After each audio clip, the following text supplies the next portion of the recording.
പെരുമ്പാവൂരിൽ നിന്ന് വരുന്നതാണ്. ഇവർ മൂന്നാമത്തെ ധ്യാനം ഇപ്പോൾ അല്ലേ.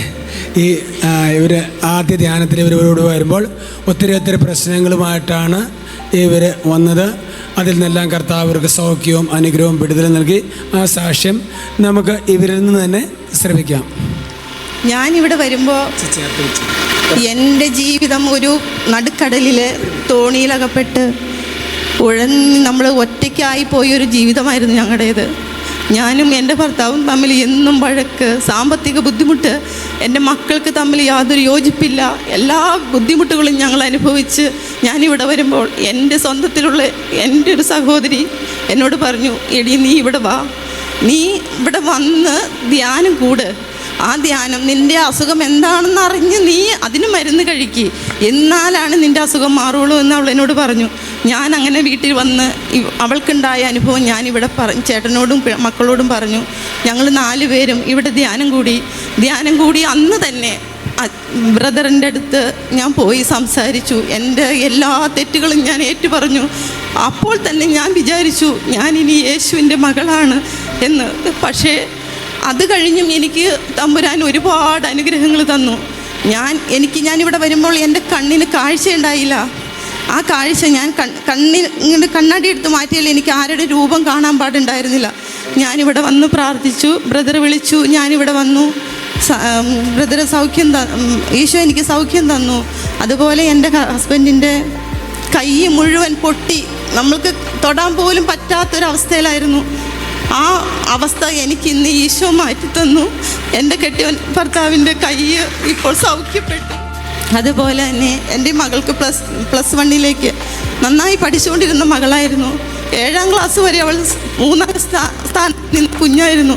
പക്ഷേ അവൾ 8ാം സ്റ്റാൻഡേർഡിലേക്ക് പോയപ്പോൾ അവൾ പഠിത്തത്തിലേക്ക് പുറകോട്ട് വന്നു. ഒന്നും അവൾ പഠിക്കണില്ല. ടീച്ചേഴ്സിനൊന്നും ഇവളെ കാണാൻ ഒരവസ്ഥയായിരുന്നു. എല്ലാവരും എന്നെ ടീച്ചേഴ്സ് വിളിച്ചിട്ട് ഇവളെ പറ്റി പരാതികൾ ഒരുപാട് പറഞ്ഞു. അവസാനം ഞാനിവിടെ വന്നു. ഞാനിവിടെ ദൈവത്തോട് വിളിച്ചു. എൻ്റെ കുഞ്ഞിന് പരീക്ഷ എഴുതാൻ പോലും പറ്റില്ലായിരുന്നു. അവിടെ ശരീരം മുഴുവൻ ചൊറിഞ്ഞ് തടിക്കുമായിരുന്നു. പതിയെ ഇങ്ങനെ തോണ്ടിയാൽ പോലും ആ ശരീരം ഭയങ്കരമായിട്ട് തടിച്ചു പൊങ്ങും. പിന്നെ പ്രഷർ കുറഞ്ഞു പോവുക, അങ്ങനെ പല പ്രശ്നങ്ങളുമായിട്ട് എൻ്റെ കുഞ്ഞിന് പഠിക്കാൻ പോലും വയ്യായിരുന്നു. അങ്ങനെ ഞാൻ കുറേ പ്രാർത്ഥനയും കാര്യങ്ങളുമാക്കി എങ്ങനെയോ എൻ്റെ കുഞ്ഞ് 10ലെ പരീക്ഷ എഴുതി. പക്ഷേ അവിടെയും ഈ പറഞ്ഞ പോലെ ഞാൻ വിചാരിച്ചു അവൾ തോറ്റുപോളൂ. ടീച്ചേഴ്സ് എന്നെ വിളിച്ചിട്ട് പറഞ്ഞു, ചേച്ചിയുടെ മകൾ കാരണം ഞങ്ങളുടെ സ്കൂളിന് അപമാനം വരരുത്, ചേച്ചിയുടെ മകൾ എന്തായാലും കോച്ചിങ് ക്ലാസ്സിൽ വന്നു. ഞാൻ പറഞ്ഞു, ടീച്ചറെ എങ്ങനെ ഞാൻ എൻ്റെ കുഞ്ഞിനെ വിടും? അതുപോലെ അവൾ അവശതയിലായിരുന്നു.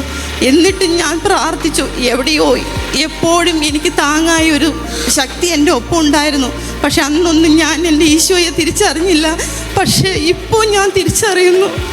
എൻ്റെ മകള് ഒരുപാട് മാർക്ക് ഇല്ല എങ്കിലും അവൾ പാസ്സായി.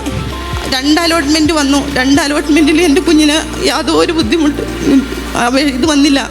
ഇന്നലെ ഞാൻ അച്ഛനോടും ബ്രദറിനോടും ഒക്കെ പറഞ്ഞു, അച്ഛൻ നാളെയാണ് വരുന്നത്, നാളെ അലോട്ട്മെൻറ്റ് വരും. എൻ്റെ കുഞ്ഞിന് അലോട്ട്മെൻറ്റിൽ കിട്ടിയില്ല എങ്കിൽ ഞാൻ 65,000-70,000 രൂപ കൊടുത്ത് ഞാൻ എങ്ങനെ സീറ്റ് മേടിക്കും?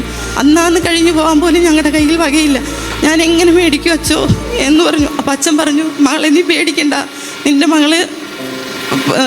മകൾക്ക് കിട്ടും, നീ ധൈര്യമായിട്ടിരുന്നു. ഞാൻ ബ്രദറിനോടും പറഞ്ഞു. ബ്രദർ പറഞ്ഞു, നീ പേടിക്കണ്ട, ധൈര്യമായിട്ടിരിക്കൂ. ഇന്നലെ വൈകുന്നേരം എൻ്റെ കുഞ്ഞിന് അപേക്ഷ വന്നു. പ്ലസ് 1 അപേക്ഷ കിട്ടി. അവൾ ആഗ്രഹിച്ച കോഴ്സ് തന്നെ അവൾക്ക് പഠിക്കാൻ കിട്ടി. ഞാൻ ഒരുപാട് സന്തോഷത്തിലാണ്. പിന്നെ ഇനി ഞാൻ ഒരിക്കലും വിചാരിച്ചില്ല ഞാൻ ഇങ്ങനെയൊന്ന്, എനിക്കിതുപോലൊരു സ്റ്റേജിൽ നിന്ന് സംസാരിക്കാൻ പോലും പറ്റില്ല. ഞാൻ ഇതുപോലെ ഒരു മനുഷ്യരുടെ മുന്നിൽ ആടി കളിച്ചിട്ടില്ല. പക്ഷേ ഇപ്പോൾ എനിക്ക് എവിടെ നിന്നോ ശക്തി കിട്ടി. എനിക്കറിയില്ല എങ്ങനെ ഈ സന്തോഷം പറഞ്ഞറിയിക്കണമെന്ന് എനിക്കറിയില്ല. ഇനി എൻ്റെ മൂത്ത മകളെയും കൂടി എനിക്ക് ഈ ധ്യാനത്തിലേക്കും ഈ ശുശ്രൂഷയിലേക്കും കൊണ്ടുവരണമെന്നുണ്ട്. പക്ഷേ അവൾക്ക് ഇച്ചിരി ബുദ്ധിമുട്ടും കാര്യങ്ങളൊക്കെ ഉണ്ട്. പക്ഷേ എനിക്കറിയാം വരുമെന്ന് എനിക്ക് നല്ല പൂർണ്ണമുള്ള ബോധ്യമുണ്ട്. ഇനി ഞാനും എൻ്റെ കുടുംബവും യേശുവിന് വേണ്ടി പ്രവർത്തിക്കും. അത് ഞാൻ ഉറപ്പിച്ചു കഴിഞ്ഞ കാര്യം തന്നെയാണ്.